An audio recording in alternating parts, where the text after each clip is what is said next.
Hello everyone, स्वागत है आप सभी को हमारे यूट्यूब चैनल जेपी क्लासेस पे। आज हम लोग कक्षा 6 का चैप्टर इतिहास का चैप्टर जो कि लास्ट चैप्टर है इमारतें, चित्र तथा किताबें। हम लोग इस इतिहास के कक्षा 6 का सामाजिक विज्ञान यानी इतिहास के सारी चैप्टरों का अध्ययन कर चुके हैं।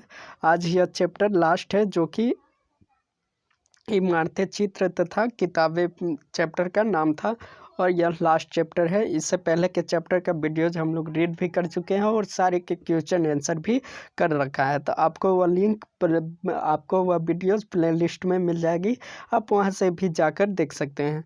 तो चलिए बढ़ते हैं आज की क्लास की ओर।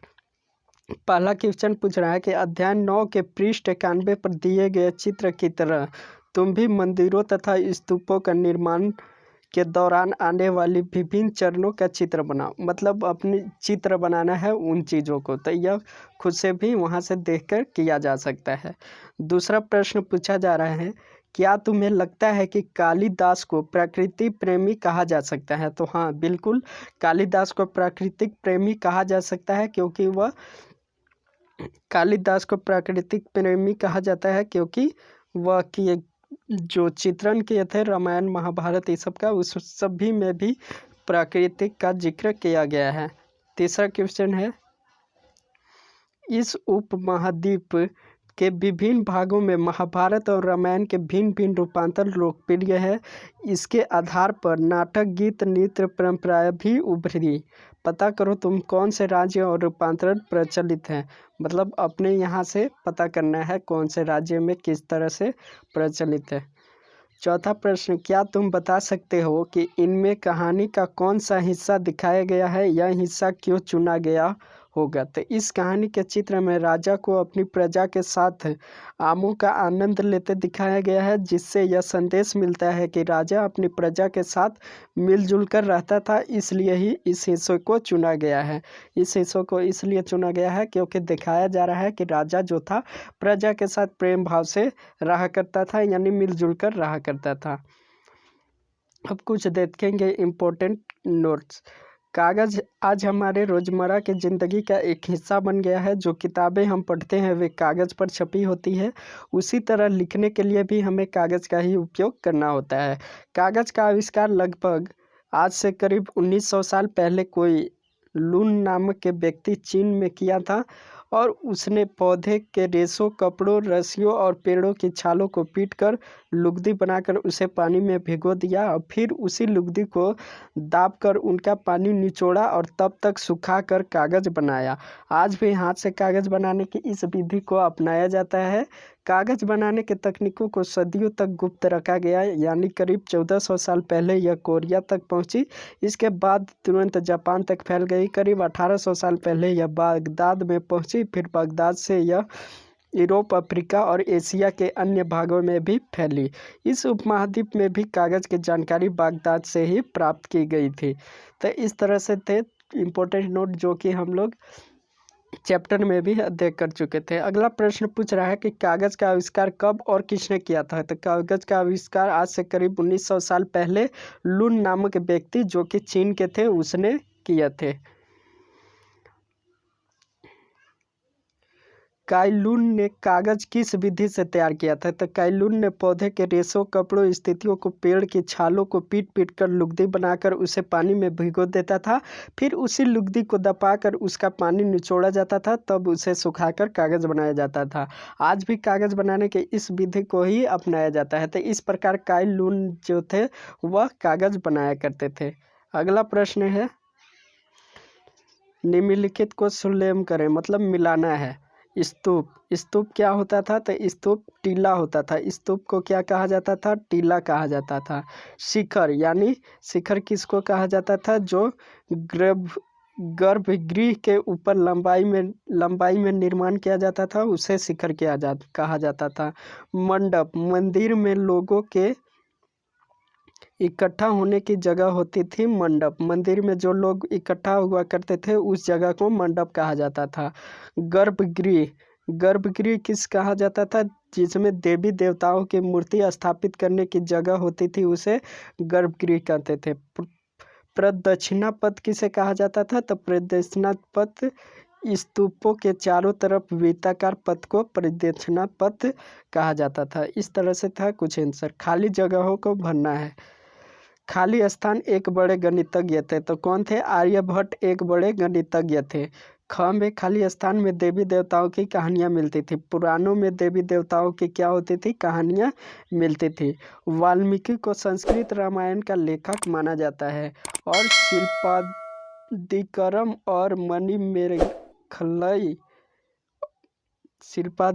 और मणिमेखलई दोनों तमिल का महाकाव्य हैं। जो ये दोनों है, ये क्या थे? तमिल के बड़े महाकाव्य थे। आगे है धातुओं का प्रयोग। धातुओं का प्रयोग जिन अध्यायों में चर्चा हुई है उनकी सूची बनाओ। धातु की बनी कई चीज़ों के बारे में दिखाया गया है। तो जिन अध्यायों में धातु का प्रयोग हुआ था, अध्याय 4 जिसमें आरंभिक नगर था, उसमें तांबा, सोना, चांदी का जिक्र किया गया था अध्याय 4 में, चैप्टर 4 में। और चैप्टर 5 का नाम था क्या? बताती है हमें किताबें और कब्रें। उसमें किस चीज़ का? लोहा और सोना का जिक्र हुआ था। तो इस तरह से इसका आंसर हो जाता है।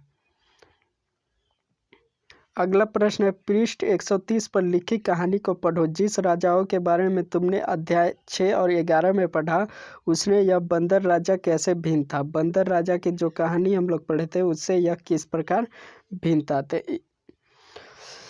बंदर राजा भी अन्य शासकों की तरह एक विशाल सेना रखता था। वह स्वयं बुद्धिमान, कूटनीतिज्ञ और बहादुर था। वह सही समय पर उचित निर्णय लेने में समर्थ था।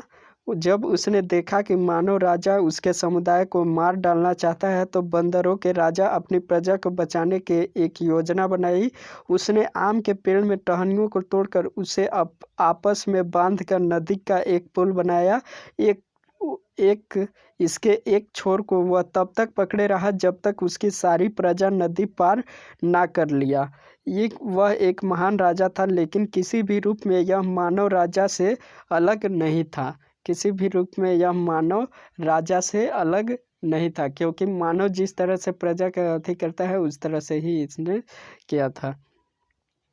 अगला प्रश्न है, और भी जानकारी इकट्ठी कर इस महाकाव्य की कहानी को सुनाता है। हमारे महाकाव्य में बहुत सारी कहानियां हैं जो हमें प्रभावित करती है।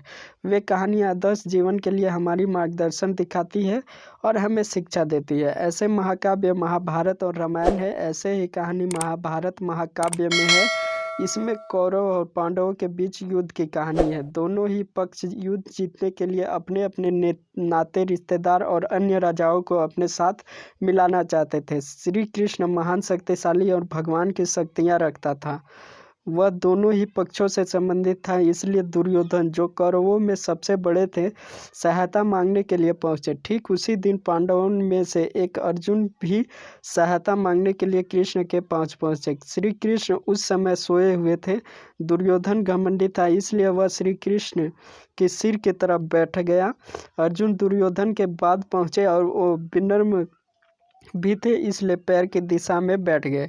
श्री कृष्ण ने पहले ही घोषणा कर रखी थी कि जो मेरे पास पहले सहायता मांगने आएगा मैं उसका साथ दूंगा। तो श्री कृष्ण जैसे ही नींद से जागे, उन्होंने अर्जुन को देखा। उन्होंने कहा कि वह अर्जुन का साथ देंगे। दुर्योधन ने इसका विरोध किया, कहा कि मैं पहले सहायता मांगने आया हूँ।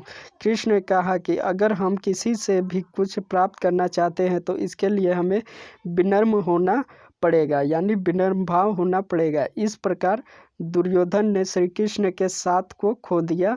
इस कहानी से यह शिक्षा मिलती है कि हम जिससे सहायता की अपेक्षा करते हैं उनके साथ उदारता और व्यवहार नहीं करना चाहिए। उदारता व्यवहार नहीं करना चाहिए। अगला प्रश्न है कि इमारतें तथा स्मारकों को अन्य प्रकार के सक्षम व्यक्तियों के लिए अधिक प्रवेश योग्य कैसे बनाया जाए, इसके लिए सुझाव की एक सूची। इमारतों को स्मारक ढलान वाले प्रवेश द्वारा सुविधा होनी चाहिए। इमारतों तथा स्मारकों को ढलान वाले प्रवेश द्वार के साथ रेलिंग की सुविधाएं होनी चाहिए, ताकि पहिए वाली कुर्सी का आसानी से प्रयोग किया जा सके। इस तरह के व्यक्तियों के लिए उचित रोशनी का प्रबंध होनी चाहिए तथा खाली स्थान से अलग प्रवेश द्वार की व्यवस्था होनी चाहिए। इस तरह से विकलांगों के लिए किया जाना चाहिए। अगला प्रश्न है, कागज़ के अधिक से अधिक उपयोगों की एक सूची बनाई। तो कागज़ बहुत ही महत्वपूर्ण है, इसका प्रयोग विभिन्न रूपों में किया जाता है। इसके कुछ प्रयोग निम्नलिखित हैं। हम जो किताबें पढ़ते हैं वह कागज़ पर ही छपी होती है। हम लिखने के लिए भी कागज़ का प्रयोग करते हैं। वस्तु के पैकिंग बनाने के लिए भी कागज़ का प्रयोग किया जाता है। खेल का सामान जैसे कि बनने में भी कागज़ का प्रयोग होता है। कृत्रिम गुलदस्ता बनाने में भी कागज़ का प्रयोग होता है। तो इस तरह से था कुछ इसका आंसर। इस अध्याय में बताए गए स्थानों में तुम्हें किसी एक को देखने का मौका मिले तो किसे चुनोगे और क्यों? मैं महरौली दिल्ली को देखना पसंद करूंगा। मैं वहां लौह स्तंभ देख सकेंगे। यह भारतीय शिल्पकारों की कुशलता का एक अछूत उदाहरण है। आश्चर्य की बात यह है कि इतने दिनों के बाद भी इसमें जंग नहीं लगी। इस परिसर में कुतुब मीनार वास्तव में एक महान स्मारक है और महरौली का एक मनोहर स्मारक देख सकेंगे। तो इस तरह से थे कुछ चैप्टर जो कि लास्ट चैप्टर थे और यह चैप्टर भी मैंने करा दिया। और इस वीडियो के बाद जो भी वीडियो आएगा ये पूरे जो कक्षा 6 का सामाजिक विज्ञान यानी इतिहास के पूरे चैप्टर का एक निचोड़ वीडियो आएगा जो कि सभी कॉम्पिटिटिव एग्ज़ाम के लिए महत्वपूर्ण होंगे और सभी सीटेट सुपर टेट एस्टेट और जेपीएससी यूपीएससी के लिए भी महत्वपूर्ण होंगे, यानी ऑल कॉम्पिटिटिव एग्ज़ाम के लिए भी अत्यंत महत्वपूर्ण होंगे। तो अगर वीडियो आपको पसंद आए तो लाइक शेयर कमेंट करें। इसके बाद को जो वीडियो आएंगे पूरे हिस्ट्री का, कक्षा 6 का पूरे इतिहास का एक निचोड़ वीडियो आएगा पूरे चैप्टर से। तो मिलते हैं नेक्स्ट वीडियो में। तब तक के लिए अगर वीडियो पसंद आए तो लाइक शेयर कमेंट करना ना भूलें। साथ ही साथ सब्सक्राइब कर बेल आइकन को भी प्रेस कर लें और मिलते हैं नेक्स्ट वीडियो में। तब तक के लिए बाय। जय हिंद, जय भारत।